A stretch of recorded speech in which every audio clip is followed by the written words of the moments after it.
Добар ден, драги ученици! Добре дојдовте во училницата по географија.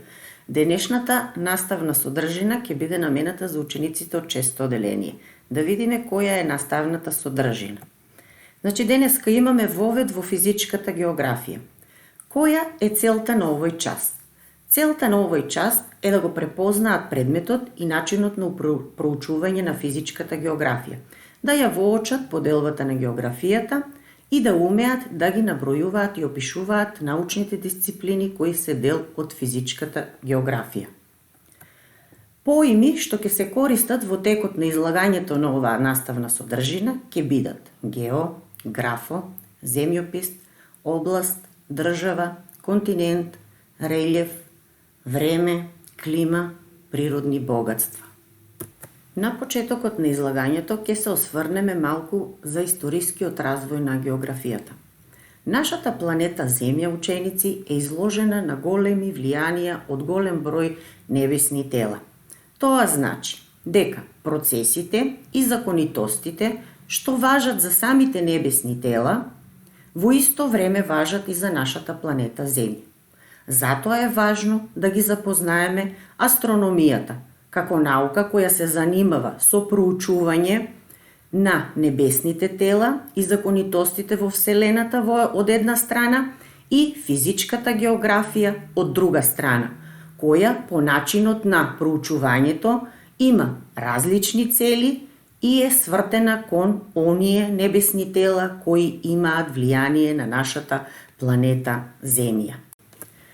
Името географија, ученици, потекнува од старогрчките зборови гео, што значи земја, и графо, што значи пишува. Што значи, во буквална смисла на зборот, географијата е наука што ја опишува земјата. Во средината на 20 век, оваа наука ја нарекувале земјопис. Сепак уште од средината на минатиот век, географијата престанува да се занимава со опишување на предметите и појавите на земјата. Денеска таа има научен поглед кон светот и ја проучува природата како единствена целина. Во исто време, ученици, географијата се смета и за општествена наука, бидејќи се занимава со проучување на населението, на населените места и стопанството како дел од земјата. Тоа значи дека развојот на географијата започна уште од времето на првите човечки заедници. Во продолжение ќе видиме како е поделена географијата. Според предметот на проучување, географијата се дели на физичка и на општествена.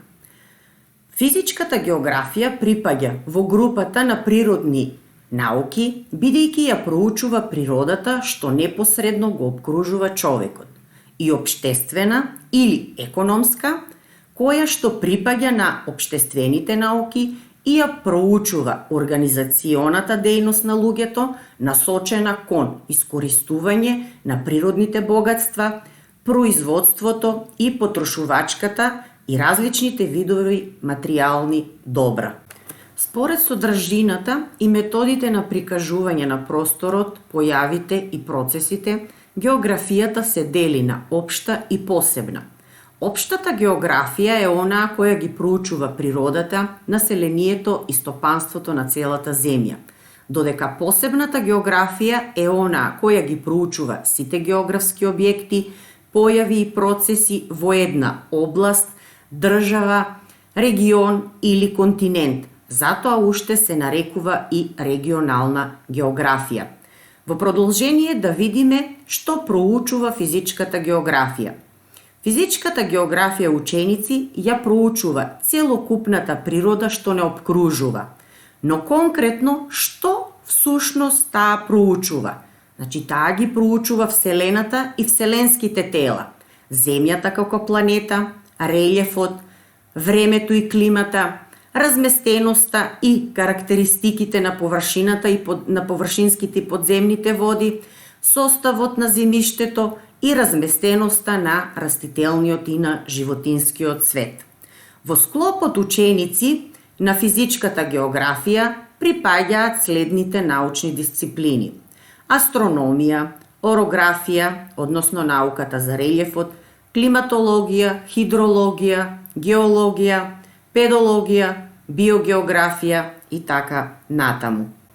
На самиот крај имам задача за учениците да одговорат дали дадените искази се точни или неточни. Под 1. Географијата е наука која ја опишува земјата. Под 2. Физичката географија припаѓа на општествените науки. Под 3. Посебната географија уште се нарекува и регионална. И под 4. Физичката географија ја проучува целокупната природа што не обкружува. Како дополнителна задача издвоив еден сегмент. Покрај Ератостен, кој се смета за татко на географијата, голем придонес во оваа наука дале и Талес, Анексимандер, Аристотел и Херодот. За развојот на современата географија, како основоположници се сметаат германскиот географ Александар фон Хумболт и Карл Ритер. Денеска во целиот свет географијата е застапен како наставен предмет. Во продолжение можат да ја видат листата на одговорите на исказите. Под 1 одговорот е точен, под 2 неточен, под 3 точен и под 4 одговорот е точен.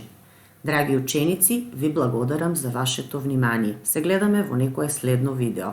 Довидување.